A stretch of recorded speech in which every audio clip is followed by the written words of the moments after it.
Hey you guys, welcome to another developer interview here at PSVR without Parole. With me this week is Jason Garber, one of the creative minds behind Catch and Release over at Advanced Interactive Gaming. Jason, how's it going, dude? It's going pretty good. How about yourself? Pretty good. Where you guys? You're on the West Coast right now? I moved to the west coast of Canada, and the studio that made the title is based in Frankfurt, Frankfurt, Germany, where I was before. So, yeah. Okay. Well, it sounds like maybe you have an interesting backstory to tell. And in fact, I'd like to hear, before we even talk about Catch and Release, I'd like to hear the Jason Garber story. I started developing games many years ago. Started off initially with educational titles. Then got a break in doing one of the indie games of Van La Lettre, which was Hooligans Storm Over Europe. It was an RTS based on a contemporary idea where football hooligans would fight with each other.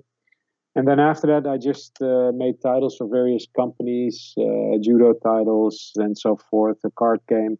And then eventually started working again with the people behind Carmageddon, the Stainless Games studio in the UK. And then had the opportunity to develop a few games of my own again. And one of that game was Catch and Release. Right on. Carmageddon, huh? Man, that's a blast from the past. Absolutely, yes. I knew and I still know these guys for, I guess it's going on 25 years now, so yeah. Cool. Now, what about just you as a gamer? Like, were you like playing games all the way back on the Atari 2600 days? Yeah, I was playing, but it really started to kick off when I got my first, a little bit on Amiga, Sensible Soccer and stuff like that. But then it really took an enormous blast when Doom came out and Quake, and I was completely addicted to these games. I barely remember the years when these games come out, because all I did was just sit behind my computer and go full on multiplayer Quake, and just loved that game. And then grew into other PC games and a little bit of PlayStation games and Xbox games. I saw a tweet today talking about your first PS2 game. Yeah. And I think one of my vivid memories for PS2, I think it was called Black. Yes, great game. That's just amazing. I still think a remake would be appropriate for that title. I mean, that was just such a mind-blasting game. So as you can sort of detect, I really like first-person shooters and shooting games. Anything that I couldn't do in the real world, I'd love to play. So I guess that leads us right into like my first big question, which is Yes. For a dude that's like first-person shooter, hardcore, those are some violent games. Black, super realistic weapons. I remember like the gun sounds being, really effective. Yeah. Amazing. And then you bring us Catch and Release. So why fishing? Like, that's such a dramatic difference. Yeah. So I got a little bit. I'm not going to say disappointed, but after a while playing, if been playing video games for so long, you get a family, you get friends, and so you sort of move on. And I sort of lost that initial, love that I had for video games, like the pure love that I had for video games during the 90s. I sort of lost it. And then, we've had one or two reincarnations of, or I should say incarnations of VR. And then the Oculus and PSVR came out, and I got my hands on it, and I was just like, wow. It almost felt like I was back in that moment where I'm like, I was infatuated by it. I couldn't play it for long. I remember that I could only do like a half an hour to an hour when I started off with the VR goggles. Like motion sickness? But, yeah, just sweat and just heavy head, just not used to having that thing on your head. And then, but I really liked what it did for me. Like, I really thought like, wow, this is here to stay, and I got to do something with it. Now, one of the parallels with it was that I'd been working on titles that had a lot of budgets and took a long time to develop. And what I wanted to do was I wanted to do three things. I wanted to develop something on time, at spec, and in budget. I know it sounds very simple. So one of the exercises I told my crew is like, okay, let's think of something that we can stick to these three things, and also something that, and you may understand this very well, is that it's a VR experience. Because I remember in the beginning people were talking about VR this, and you can shoot in first person shooters, but I was more. What caught me was the engrossing VR experience. Like you could be, just experiencing an environment. And then as we were sitting there, we were like, you know what? I mean, it'd be really nice just to sit on the lake and just, go fishing. And then that's sort of how the idea grew. We had a different idea in the beginning, somewhat about the fishing, but as we put the title together and we were doing like beta runs and everything, and we had the first playable demo, it just became so clear that it would be such an encompassing experience to have, just being able to go out on a lake. The funny thing is, this is also how the title and the punchline came about, which was, what is this title going to be called? Well, basically, you catch a fish and then you release it or not. So that's why we came up with Catch and Release. And then the second thing was, it's like, what is the title actually? And having been thrown all these, these punchlines around on all these other games, like superhero of whatever, we just thought, well, it's just you on a lake. Mm-hmm. And that sort of took off, that idea. It actually became sort of the, like the Untitled Goose Game. I bet they were saying like, oh, let's call it the Untitled Goose Game. And it just stuck. And it's the same with us. It's Catch and Release, and it's just you on a lake. So that whole thing sort of came together where we're sort of saying, okay, well, let's try to make something on budget, or, at spec, on budget, on time, in budget and everything. And then also something that would take that initial feeling you got when you put on the VR and you're like, wow, we could do something really cool. We're not going to be able to compete with Super Hot or whatever.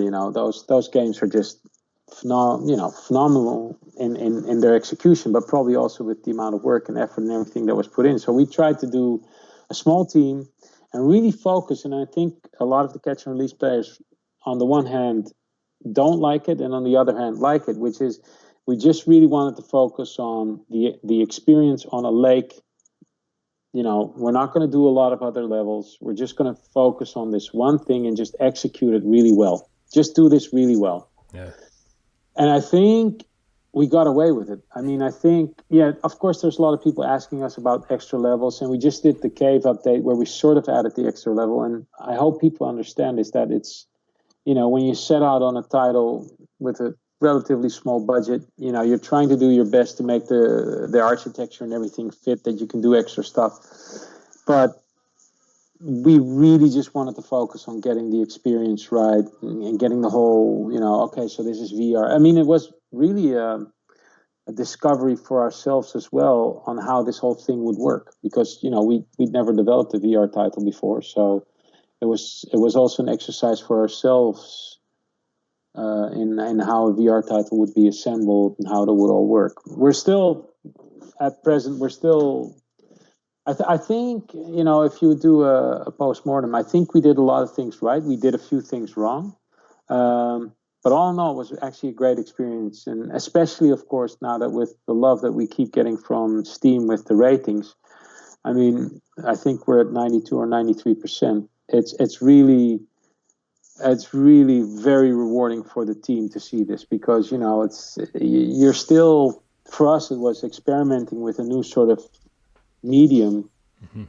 where it's like, okay, how does this work? How do we, it was clear from the past, what ordinary, and I don't want to sound negative or, demeaning, but like ordinary video games were. And then we were like confronted with this VR angle, and we were like, okay, so how can we do something like that? And it was just like an experiment that really turned out, in our case, pretty good.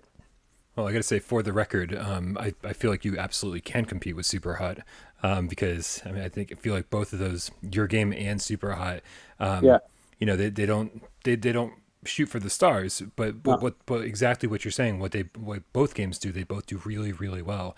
Yes. So as far as I'm concerned, like, it ranks right up there with Super Hot. Thanks. But I've got to ask, you kind of flew past the statement. You said that the original idea you had involved fishing, Yeah. but it wasn't like a fishing game. And I have to ask if you can elaborate on what the original idea was. So in the when you look at the fishing games that were, or at that time, I guess about 2 years ago, were out there. They were. It was more about a competitiveness. You had that. I forgot the names, but you had like. And pardon me if I'm saying it wrong, but you had like ridiculous fishing or explosive fishing. Like you had all these different fishing titles where you just do explosions and everything and catch as many fish as you could. But what was interesting as we started to sort of assemble the first build, where we had thought, okay, well, we're going to have it a little bit more. An action packed with fishing is like overstating it, obviously, because a lot of it is the waiting for the fish to be caught.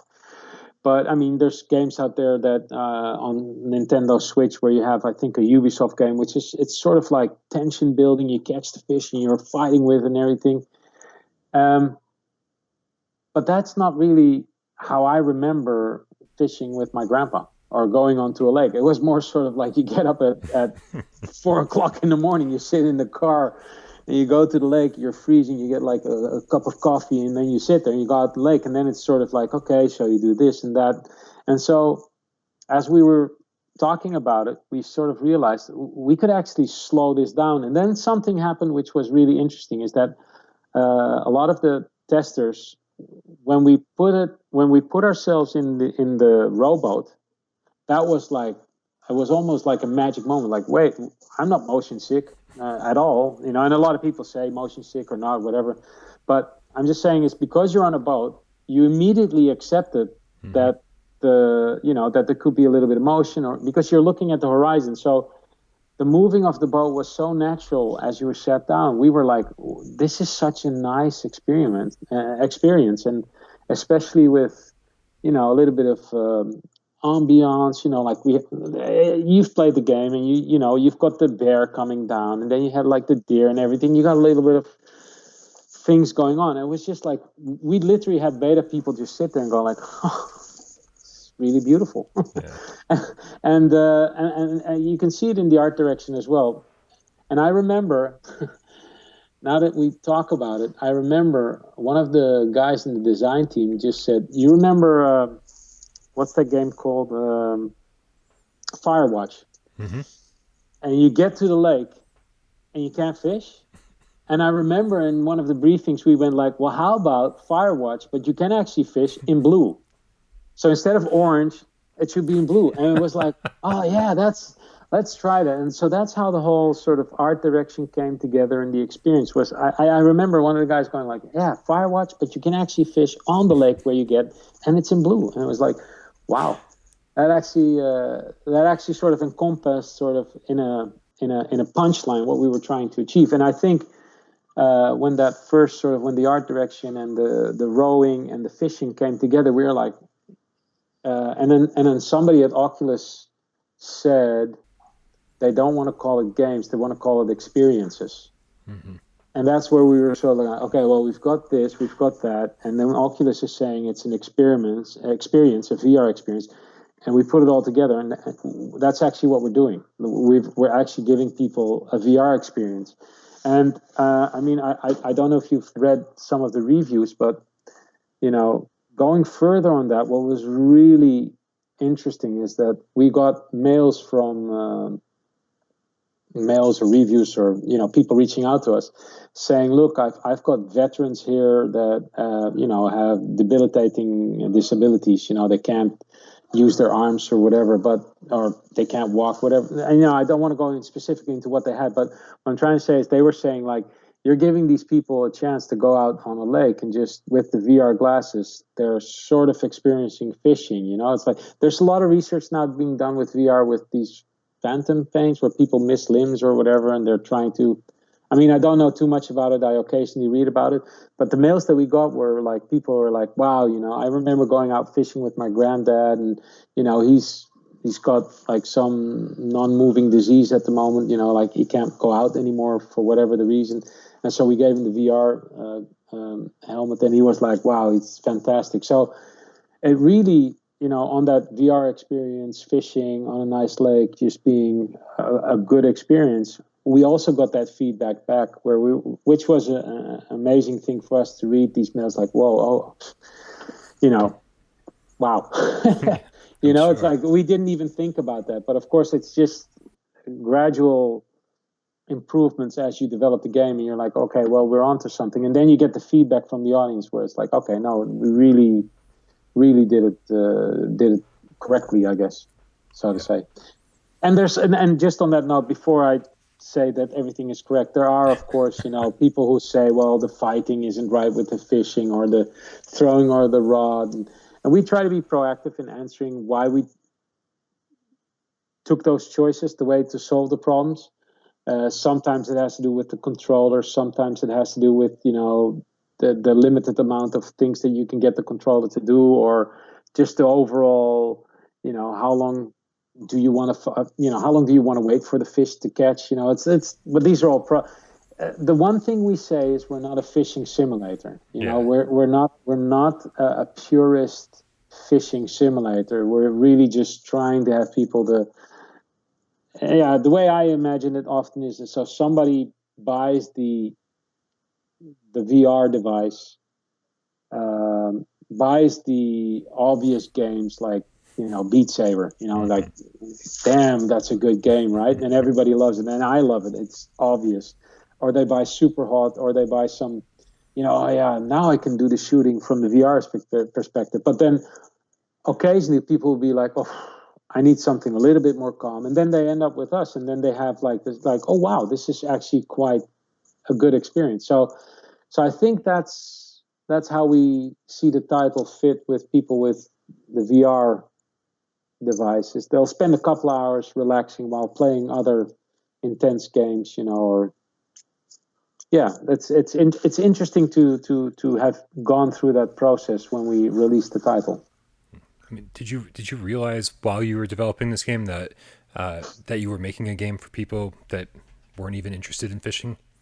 Not at all. We actually just thought, another thought we had was, if you're not a big studio, which we aren't, there are rewards in the niche market. It's many years ago I was involved with a sailing title, a sailing simulator that just took off. But what we didn't realize is that, of course, the niche market is these people have a lot of money.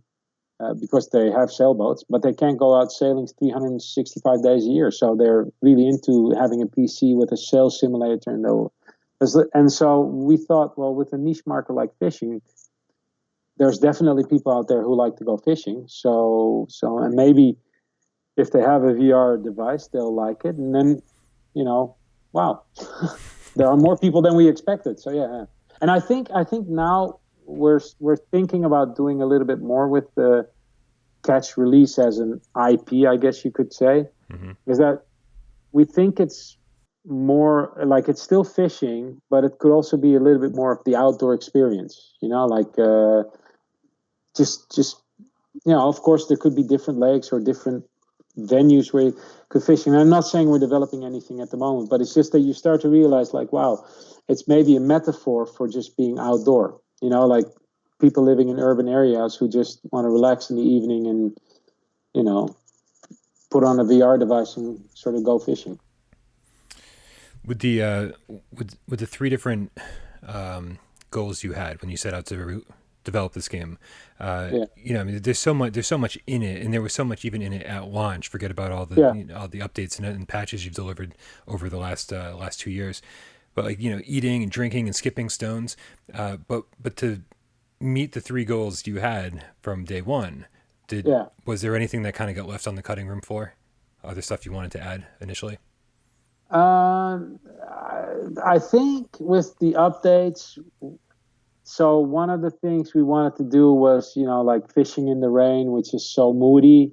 We got that done with one of the updates. I can't remember if it was the first or the second. The night fishing, which I really liked, and one of my personal things was I just loved the cave idea. because of the waterfall, right? It's that fantasy thing where you have a waterfall and you can go behind the cave. We couldn't realize it because it was a little bit too complicated, so we solved it the way it was solved right now. But I think there are still some things, like maybe sunset and stuff like that we would have loved to do. Like when the end of the day when the sun sets. But these are in our architecture at the moment complicated things to do. Yeah. Although it sounds very simple, it's just and we also have to balance it, of course, with the three initial things, which was, in budget and on time and all these things. But I think overall, where we are right now with the updates that we've done, from what we set out on paper, we're close to what we set out on paper. And I would have loved to have added extra, different lakes and everything, but that would have just increased the budget. And at the moment, we're just happy where it is. I mean, like I said, we would love to do another one, and we're thinking of how to do it. I mean, obviously, it requires money, but I mean, we'll hopefully be able to figure that out someday. You touched a little bit on the whole veterans in VR and that kind of stuff. Yeah. After I did the last catch and release Let's Play on Without Parole, we got a question from somebody named Phoenix who wrote, quick question, have they added any new control schemes yet? And this is a game I would sink a ton of time into, but with mobility issues, rowing the boat is impossible. And so I was wondering, if you ever could just hold the move button and like auto row, is that ever a possibility or something you thought of? It's something that we definitely could discuss. Connected to that question is basically people asked us if we could port it to, like for instance, the Switch. Mm-hmm. Because it has a Joy-Con. It's got like it's got a version of, I guess, well, not really VR, but I mean you could imagine it working on Switch. Sure. It's just that the rowing was the VR devices are intuitive. Mm-hmm. But also, I guess, limiting in a way. So when we were thinking about doing other devices or just other ways of controlling it, it just opened up a Pandora's box. But I mean, we haven't visited that really. And also, of course, unfortunately, it always has to do with budget versus how many sales do you achieve. And I know it sounds really horrible to talk about these things, but it's like a lot of titles get developed and then they don't make any money, or they can't even break even, or the studios go down. And what we're trying to always achieve is that, like for instance, with the updates that we've done, we've always looked at the sales and then thought, okay, if we add a little bit of this, will we be able to cover it with the sales? And we've managed to achieve that every time, but maybe something like a disability update would be an interesting update for the title, especially because, as you said, there are people out there that get confronted with that issue. We haven't really. I don't think at present we thought about that. Auto rowing or whatever. Yeah, interesting. Yeah, I think there's a lot of things like that you don't think about until somebody raises the question. Exactly. Right. Yeah. And you sort of addressed this already, but you brought us so much free DLC that maybe you already explained this, but can you explain the business model? Like, does the DLC actually keep renewing interest in the game to the point where you see a huge spike in sales every time you drop a patch? So, huge increase in sales because of the patch? No. But I mean, there are probably 1,000 different ways to look at it, but I think the most important thing we set out to do, we kind of achieved, which was, we have a great rating, and so the title remains valid for people who get the VR device and are like, okay, well, I've tried the action stuff. Let's see what else is out there. Hey, fishing game. So that's one of the things. The other thing is that if you want to keep your title valid and you want to have the community talk about you and interested, you just have a steady amount of sales, doing a DLC is nice. Also, Steam then allows you to put you on the front page, with I forgot what it's called, but it's like a little advertisement that you can place on front. You do an update, you can connect the visibility round. That's what it's called, the visibility round to that update. So that's another way to do it. And really, I think what the updates allow is that the validity of the title, in combination with the rating, ensures that the sales just keep going.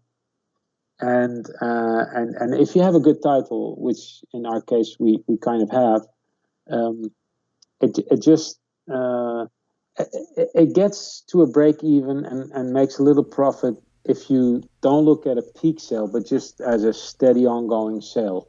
Mm-hmm. Because, like I said, I mean, the biggest struggle I think any indie title has on Steam or on PSVR or maybe even Oculus is visibility.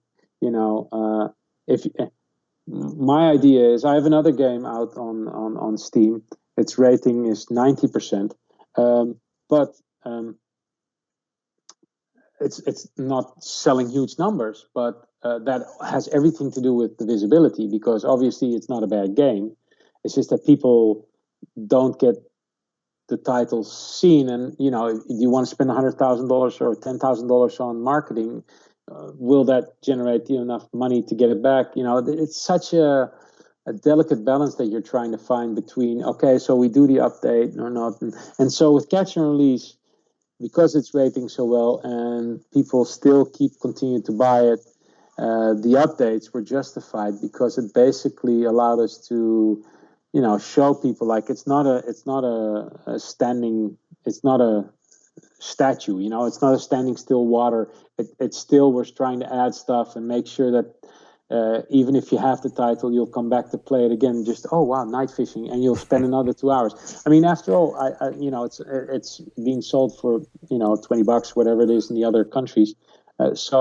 Which is for other, besides VR, would be considered high, or I saw Raising Arizona being sold for much more. So you got to sort of balance all these factors out and just go like, okay, well, $20, I've played maybe 12 hours, they've updated it again, I've played another couple hours. It's actually worth the title. And so you get a lot of love from the audience and a lot of love from the community for that. So it's not just, if we do an update, you get a bump in sales. It's more sort of like an overall combination of factors where you're like, okay, we can continue to do an update. I have to ask, as far as updates are concerned, what the hell is going on in that cave? Like, seriously, like it seems like it's one giant mystery. Like, first of all, like I was lost, and then I found the map, and like the map has been sitting on the floor of my boat for so long, and it looks like there's question marks. Like, what? Yeah. Like, can you spoil for people who want it spoiled? Well, what the hell's going on? we just thought, okay, let's experiment with making it a little bit more adventurous. It's like, okay, so you've discovered the cave, and now we're not going to give you any hints or anything. Just enjoy your playtime in it and see what you can do. It's a mysterious cave. I mean, we sort of hinted at it in the update. We just sort of thought, okay, well, here's the cave update. Nothing else. We didn't even do the log update on that. And the idea was just to give people a little bit more of an adventurous experience, besides just you on a lake where it's pretty straightforward. You're fishing and you see something happen and you're fishing again. So it's just it's an experiment from us to see if we could actually get away with adding another layer to the game where it's more sort of like, because people were about the missions and everything, and we were like, okay, well, let's see if we can add something a little bit more mysterious. I hope it worked. I'm not reading any negative reviews about it. So, people with question marks, I understand, but I'm hoping that they'll come back and then go like, oh yeah, I see what they're doing. They're trying to make it a little bit more of an adventure, which, if I would find a cave and go in there with my boat, it would be absolutely an adventure. Absolutely. Yeah. So you're just telling me I need to spend some more time in there and see for myself. Spend another hour in there and then talk to me again, and then we'll see what you think about it. That's fair. Actually, since my last live stream, I saw that you fixed the sound issue that I Yeah, had during my live stream, and so I'm going to be way more apt to spend some more time in there for cool. sure. Yeah. Now, I know you're not going to be like, hey, Brian, here on this developer interview on Without Parole, we're going to divulge, all of our secrets and whatever. But would the plan moving forward be to move toward a sequel, or to just keep adding to the current game? So I've written Catch and Release 2, which is like we've written an overview of what we would like to do. Okay.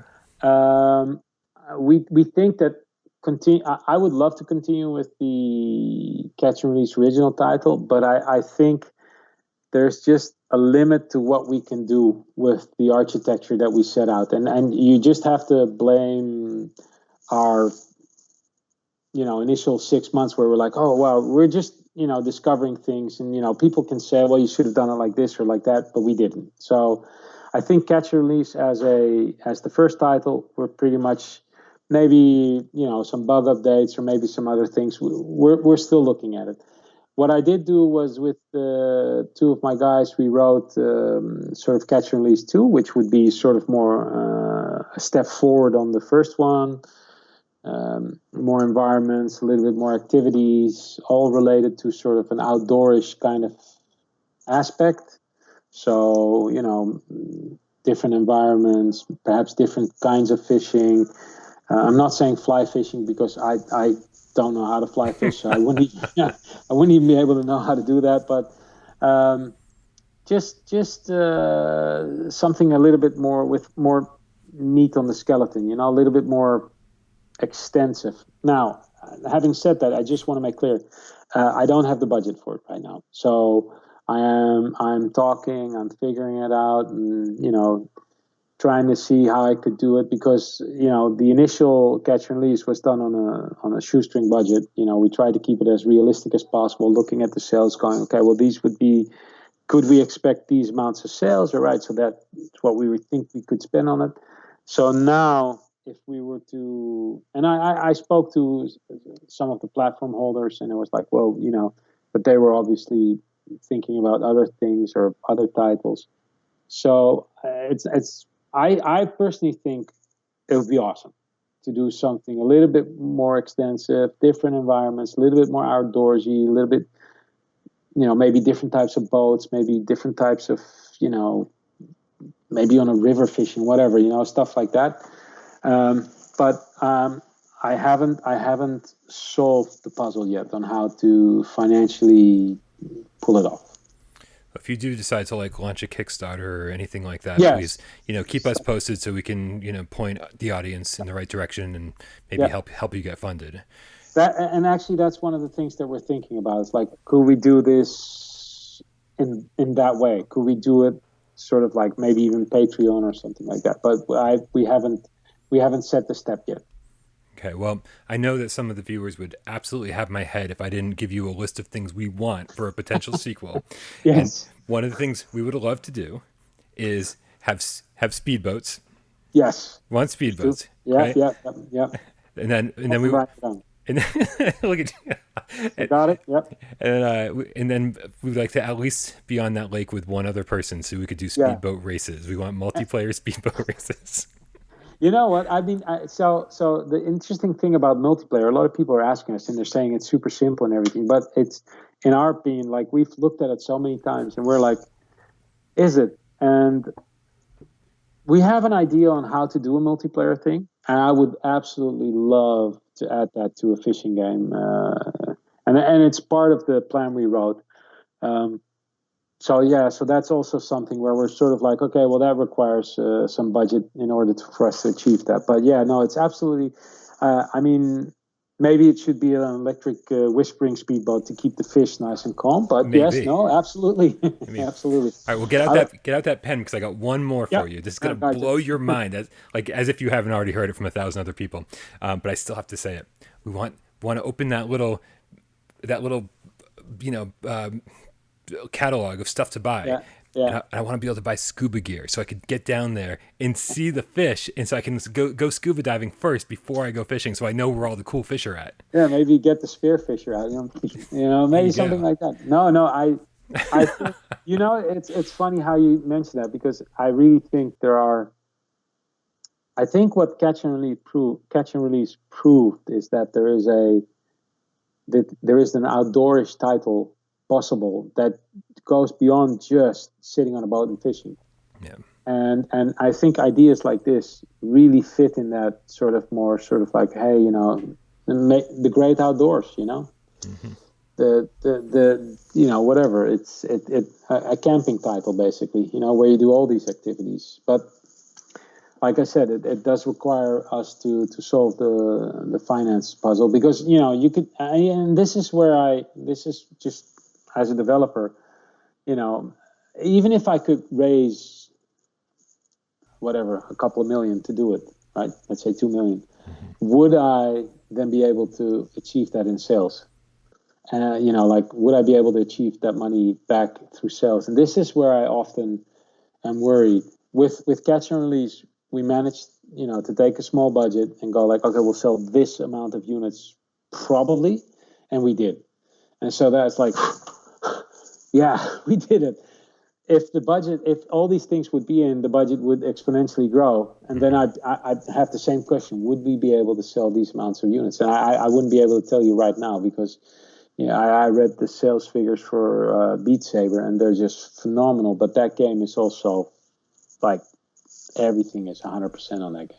Right. Absolutely.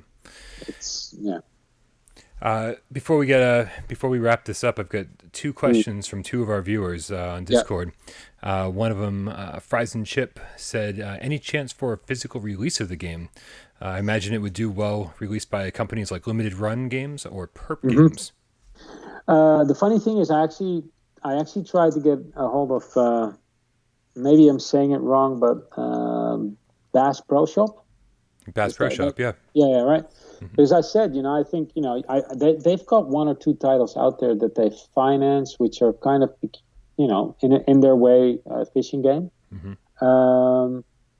I don't think I got a reply from them ever. But the problem with physical releases is that, yes, it could work with limited run. I haven't seen a VR title being sold physically that is as small as ours. I mean, obviously, if you're a big title selling millions, it's easier.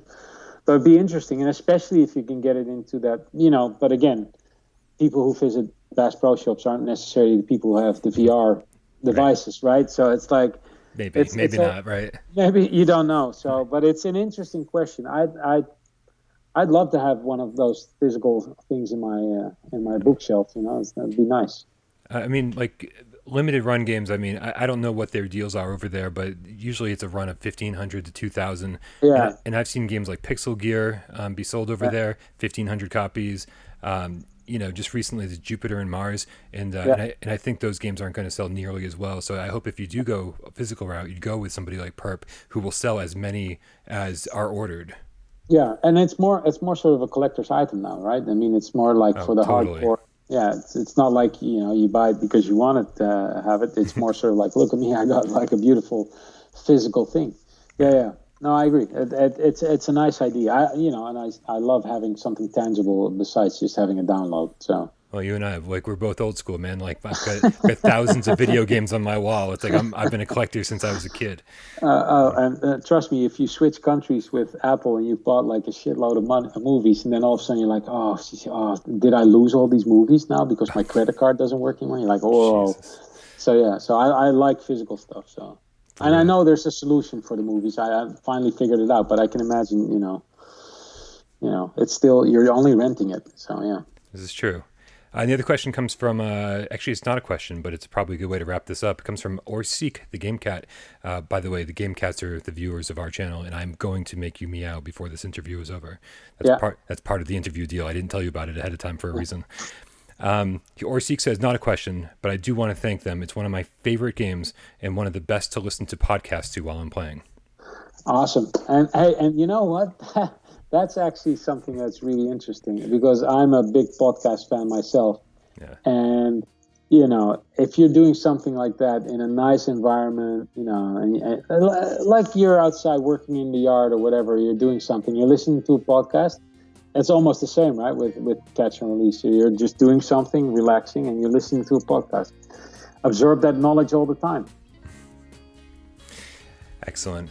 Well, listen, man, thank you very, very much for hanging out with me and talking about your game and potential future plans. I hope so. This was informative, and it was just obviously really nice to just hang out and have a little chat with you. So thank you for that. Like I said, you have to meow for us. Give me a big meow before we take off. Meow. There we go. The game cat's gonna love that. We'll meow right back at you. Awesome, man. Well, thank you again. Have a thank you. Awesome rest of your day. All right. Take care. Bye-bye.